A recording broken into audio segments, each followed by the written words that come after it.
오늘은 2022년 3월 27일 사순 제4주일입니다. 성부와 성자와 성령의 이름으로 아멘. 루카가 전한 거룩한 복음입니다. 그때 세리들과 죄인들이 모두 예수님의 말씀을 들으려고 가까이 모여들고 있었다. 그러자 바리사이들과 율법학자들이 저 사람은 죄인들을 받아들이고 또 그들과 함께 음식을 먹는군 하고 투덜거렸다. 예수님께서 그들에게 이 비유를 말씀하셨다. 어떤 사람에게 아들이 둘 있었다. 그런데 작은 아들이 아버지, 재산 가운데에서 저에게 돌아올 몫을 주십시오 하고 아버지에게 말하였다. 그래서 아버지는 아들들에게 가산을 나누어 주었다. 며칠 뒤에 작은 아들은 자기 것을 모두 챙겨서 먼 고장으로 떠났다. 그러고는 그곳에서 방종한 생활을 하며 자기 재산을 허비하였다.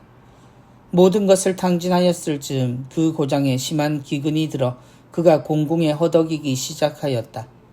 그래서 그 고장 주민을 찾아가서 매달렸다.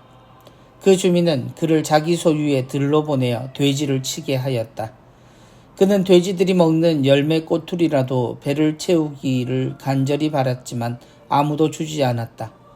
그제야 제정신이 든 그는 이렇게 말하였다. 내 아버지의 그 많은 품팔이꾼들은 먹을 것이 남아도는데 나는 여기에서 굶어 죽는구나. 일어나 아버지께 가서 이렇게 말씀드려야지. 아버지, 제가 하늘과 아버지께 죄를 지었습니다.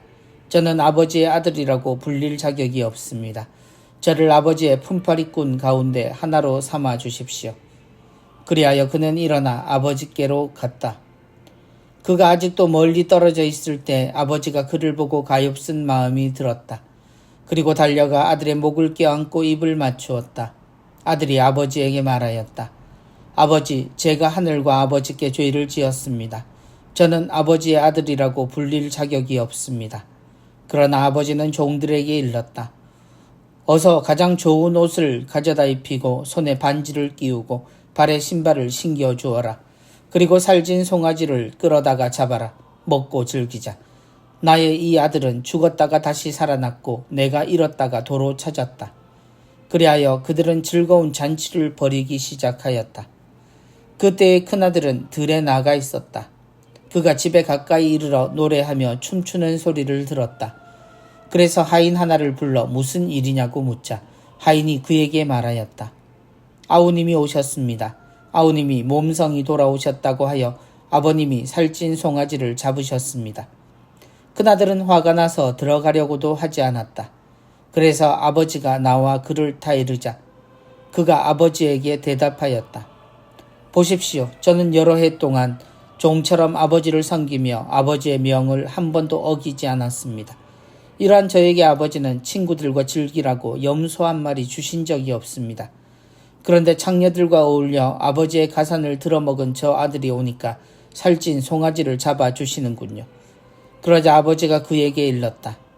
얘야, 너는 늘 나와 함께 있고 내 것이 다 내 것이다. 너의 저 아우는 죽었다가 다시 살아났고 내가 잃었다가 되찾았다. 그러니 즐기고 기뻐해야 한다. 주님의 말씀입니다. 그리스도님 찬미합니다. 달려가 아들의 목을 껴안고 입을 맞추었다. 하느님은 공평한 분이십니다. 그러나 또 불공평한 분이십니다.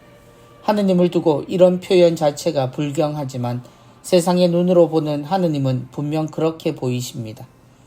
우리가 아는 대로 완전하시고 자비하신 하느님은 모두를 사랑하시기에 그분은 공평한 분이시지만 세상을 불공평하게 이미 살고 있는 이들에게 하느님의 이런 부분은 분명 잘못된 것으로 보이게 마련입니다.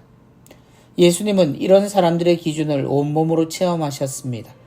예수님이 기울어진 세상의 모습을 바르게 하시려 한쪽으로 몰려버린 이들과 함께 하실 때 사람들은 말합니다. 저 사람은 죄인들을 받아들이고 또 그들과 함께 음식을 먹는군.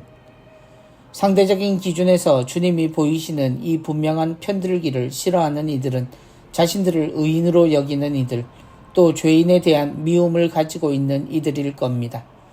그들의 이야기를 들어보면 그들은 죄인들과 어울릴 생각도 그런 적도 없음을 알 수 있습니다. 그렇게 세상을 기울어진 채 살아가는 이들의 불평에 주님은 더욱 이해할 수 없는 말씀으로 당신의 선택이 의도적인 것임을 밝히십니다. 아버지, 재산 가운데에서 저에게 돌아올 몫을 주십시오. 누구를 중심으로 보느냐에 따라 제목이 달라지는 이 이야기에서 작은 아들은 죄인입니다.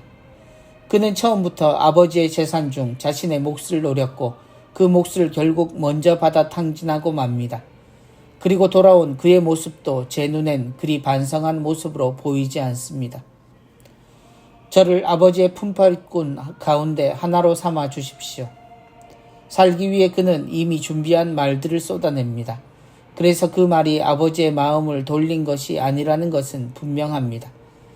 그의 욕심을 생각하면 앞으로가 더 걱정이 되는 것도 사실이지만 아버지의 태도는 그렇지 않습니다. 달려가 아들의 목을 껴안고 입을 맞추었다. 아버지가 아들을 먼저 발견하고 맞아들였음을 우리는 압니다. 그래서 한편으로는 다행이라고도 생각이 듭니다. 우리는 큰아들의 불만을 충분히 이해하기 때문입니다. 큰아들의 불만을 주님은 의인들의 불만으로 표현하십니다. 그들은 평생을 율법을 지킨다고 고생하고 죄를 피하기 위해 수고를 아끼지 않았는데 하느님의 사랑이 모두에게 같이 내려진다면 그 사랑은 오히려 죄인들을 편드는 것으로 보이고 불평은 지극히 당연한 것이 되고 맙니다. 그럼에도 우리는 여기에서 분명한 하느님의 뜻을 확인해야 합니다. 큰아들의 처지가 된다 하더라도 우리가 해야 할 일은 잔치가 벌어진 집에 들어가 작은 아들을 안고 함께 기뻐해야 한다는 것을 말입니다. 우리는 처음부터 함께였습니다. 어떤 일로 우리가 나뉘어졌다 하더라도 그 근본을 잊지 않는 것이 우리가 하느님의 자녀로서 지녀야 할 마음이고 실천해야 할 자세입니다. 우리의 수고는 헛되지 않고 아버지는 분명 그 수고에 기뻐하시는 분이심도 분명합니다. 그러므로 우리는 아버지의 마음을 본받는데 노력을 기울이는 편이 좋을 듯 싶습니다. 성부와 성자와 성령의 이름으로 아멘.